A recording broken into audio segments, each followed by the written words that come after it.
If you're like me, you like spending a night with a cool drink in your hand, exploring creepy stuff around the internet. While we all know that this stuff might creep us the hell out or even paranoid and awake for the whole night, there's something oddly satisfying in this creepy torture that we just can't get enough. That being said, welcome to Scariest Things Found Online, where you're going to see some very unsettling stuff that just might keep you up at night. Eileen Melberstad was freaked out when her friend spotted an eerie figure in her video. Some suggested it appeared to be a human face with a witch-like nose, but others said it could be an animal. When Eileen got home, she saw a lot of DMs saying, "What's that behind a tree?" and "What's that under tree?" She couldn't understand what people were talking about, thinking it might be an owl or a cat. You be the judge. Den här veckan och jag undrar vad han kommer ställa för diagnos på mig. Och alltså, det är så jävla fucking halt. Helt gyttjigt här i skogen.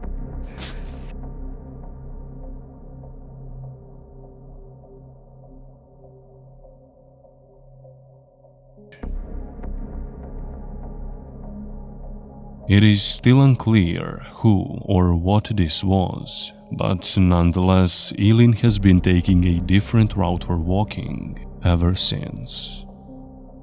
A Reddit user posted a picture of a creepy visitor saying, quote, "Got a notification from my smart home app in the middle of the night saying your doorbell detected a visitor." Yes, this was real. Basically, I kept getting notifications on my app that my doorbell detected a visitor. Yet when I checked the first few times, nothing appeared, and figured it was maybe a stray dog or someone on the sidewalk being detected by the sensor. Several notifications later, I checked again, and this is what appeared. Yes, I am alive. These are just some of the notifications from the Reddit poster's phone. The notifications come several times over a period of days. This creepy video found on TikTok showcases a girl documenting her walk home from a night out. When she got off the train, she noticed a creepy man dressed in black standing next to a bus station. She completely ignores the man and proceeds to carry on, hoping he wouldn't go after her. But she was completely wrong.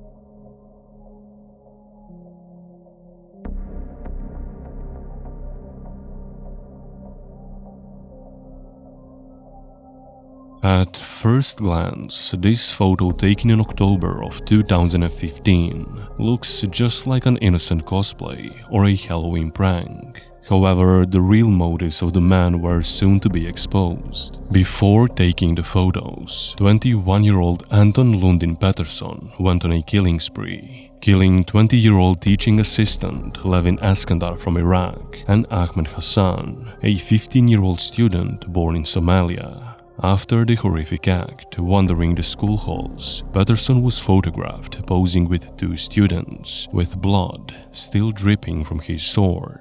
Shortly after, when 42-year-old teacher Nazir Amso asked Pettersson to remove his mask, Amso was stabbed and died due to his injuries 6 weeks later. Eventually, Pettersson was shot by police and succumbed to the wounds at the hospital. This chilling footage was part of several documentaries, including an ABC Family Halloween special about the catacombs of Paris that were broadcast in the early 2000s. The catacombs, a popular tourist attraction in France, contains dozens of tunnels filled with human bones, in which anyone can easily get lost if they are not careful. The footage in this video is allegedly from a camera that a man dropped in the catacombs in the 1990s. It was later supposedly discovered by a group of people exploring the tombs. It's really creepy to contemplate why exactly this guy was running in panic.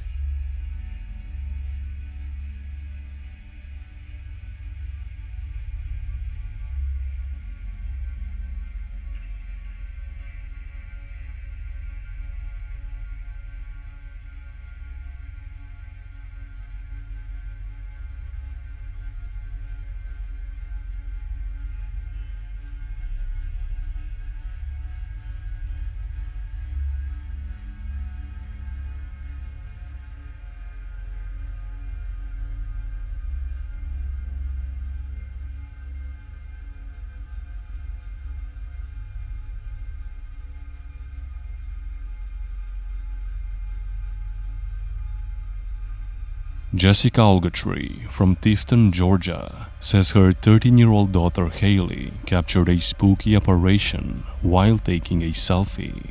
She posted the image to Facebook, writing, quote, "Notice my son Colton in the background, and then notice the gentleman standing next to his right." The photograph shows Haley grinning on a boat, and behind her is her brother Colton. Next to him is what appears to be the smiling face of a man wearing cap and shirt. Only Jessica claims no such person was there. A truly eerie case. In the early hours of June 26th in 2011, Stephen McDaniel broke into the apartment of his downstairs neighbor, Lauren Giddings, where he killed and hid her body. 4 days later, when Giddings was reported missing by her friends, a local news channel interviewed McDaniel as a neighbor of Giddings. After learning that he committed a murder reporters are asking about, this interview takes on a new light. Throughout the interview, McDaniel attempts to put on the image of a distraught neighbor, shocked by the disappearance of an ex-classmate. That was living there? Yeah, Lauren was my neighbor. We're just trying to find out where she is at this point. I mean, no one has seen her since Saturday. I mean, the last time anyone heard from her was an email that she sent out, and no one's heard from her since. Did you see her hang out with anyone at the time or anything like that? I mean, no one has seen her since Saturday. I haven't seen anything. I mean, you always hear noise outside, but it's just people walking by pretty much. And she just recently graduated from Mercer? Yeah, she and I were both JD students. We graduated back in May. What kind of person was she? I mean, what did you see her? I mean, she's as nice as can be. I mean, very personable, very much a people person. Do you know any enemies she might have had, somebody that might want to hurt her? No, we don't know where she is. I mean, the only thing we can think is that maybe she went out running and someone snatched her. Because we went over. One of her friends had a key. We went inside and tried to see if there was anything amiss, but she had a door jamb that was sitting right by it, so there was no sign that anyone broke in. The door was locked when everyone got here. We just don't know where she is. What about The man seems more concerned about establishing that he did not know what happened to Giddings and that no witnesses had seen anything, than in actually grieving or worrying about her. However, after being arrested and held in police custody for 10 months, McDaniel finally confessed to the murder and pleaded guilty on April 21st, 2012. He received a sentence of life in prison. He also detailed how he stalked Giddings, even filming her through her second-story window with a camera attached to a long stick directly before the murder.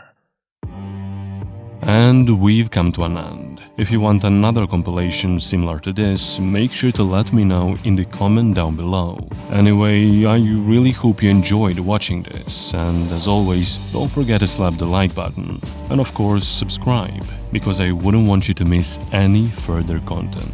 Stay scared, friend. I will see you in the next one. Cheers.